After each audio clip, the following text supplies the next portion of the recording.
What if I told you that the way you've been learning is holding you back? That there's a way to learn faster, remember more, and actually enjoy the process, using science-backed methods that feel almost effortless? Stick around, because this could change everything you think about learning. How many times have you sat down to study or learn something new, only to feel like your brain just isn't cooperating? You read the same paragraph over and over, but it just doesn't stick. Or maybe you've spent hours cramming for a test, only to forget everything the next day. Sound familiar? Here's the thing. It's not your fault. The problem isn't you, it's the way you've been taught to learn. But what if I told you there's a better way?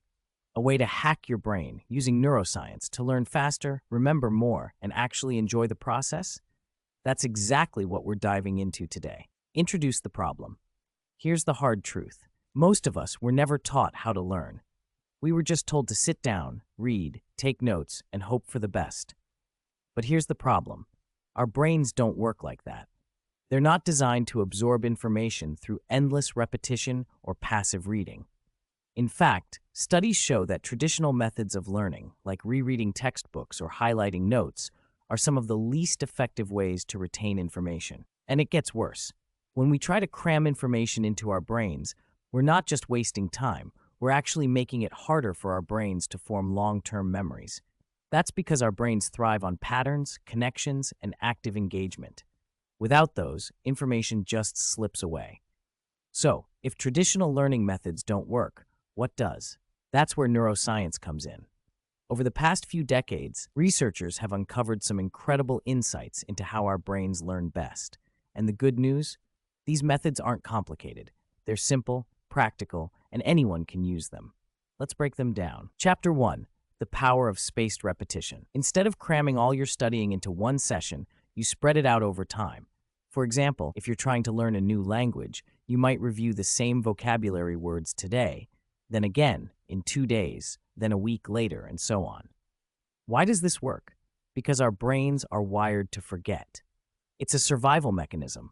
Our brains prioritize information that's used frequently and discard what's not. But when you space out your learning, you're essentially tricking your brain into thinking, hey, this information must be important, I keep seeing it. Over time, this strengthens the neural connections in your brain, making it easier to recall the information later. Think of it like building a muscle. You wouldn't go to the gym once and expect to get stronger, right? It's the same with your brain. Spaced repetition is like giving your brain regular workouts, and over time, it gets stronger and more efficient at retaining information. Chapter 2. The Feynman Technique. Named after the Nobel Prize-winning physicist Richard Feynman. This method is all about simplifying complex ideas. Here's how it works. You take a concept you're trying to learn and explain it in the simplest terms possible, as if you were teaching it to a 5-year-old. For example, let's say you're trying to understand how gravity works. Instead of memorizing a textbook definition, you'd say something like, gravity is the force that pulls things toward the Earth. If you can't explain it simply, it means you don't really understand it yet. The beauty of this technique is that it forces you to break down complex ideas into their most basic components. And when you do that, you're not just memorizing, you're truly understanding. Plus, teaching something, even if it's just to yourself, is one of the best ways to reinforce your own learning. Chapter 3. Active recall. This is the idea of testing yourself on the material you're trying to learn, rather than just passively reviewing it. For example, instead of rereading your notes, you'd close the book and try to recall the information from memory. Why is this so effective? Because it forces your brain to work harder. When you passively read or listen, your brain is in a kind of autopilot mode. But when you actively recall information, you're engaging multiple parts of your brain, which strengthens the neural pathways associated with that information. Think of it like this. Passive learning is like watching someone else lift weights. Active recall is like lifting the weights yourself. Which one do you think will make you stronger? Chapter 4. The Role of Sleep in Learning.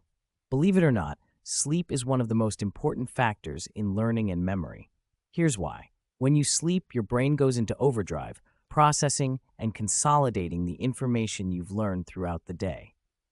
During sleep, your brain replays the neural pathways associated with the information you've learned, strengthening them and making it easier to recall later. That's why pulling an all-nighter before a test is such a bad idea. Without sleep, your brain doesn't have a chance to consolidate the information, so it's much harder to remember.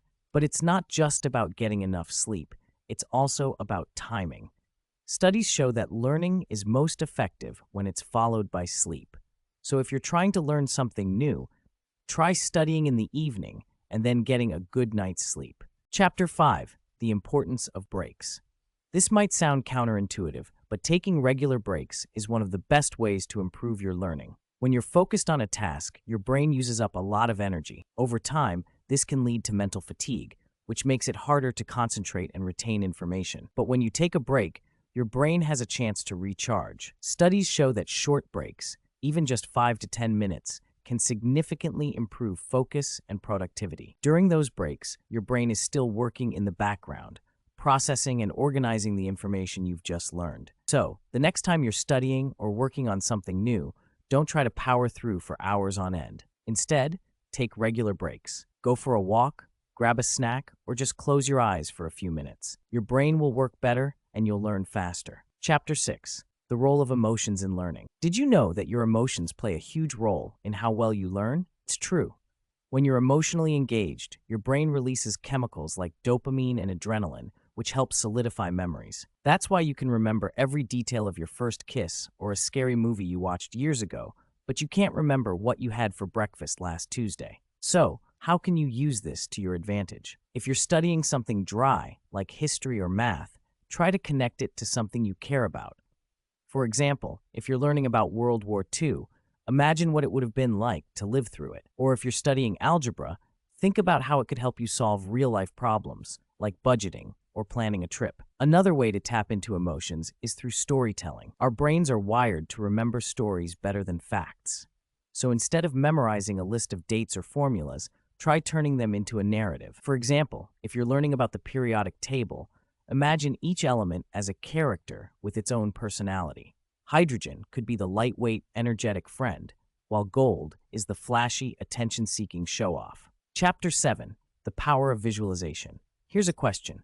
When you're trying to learn something new, do you just read about it, or do you actually see it in your mind? If you're not visualizing, you're missing out on one of the most powerful learning tools available. Visualization works because your brain processes images much faster than text. In fact, studies show that we remember up to 65% of visual information, compared to just 10% of written information. That's why infographics, diagrams, and videos are so effective. But you don't need fancy tools to use visualization. All you need is your imagination. Finally, don't forget to celebrate your progress. Learning is hard work, and it's easy to get discouraged if you don't see immediate results. But by taking the time to reflect on how far you've come, you can stay motivated and keep pushing forward.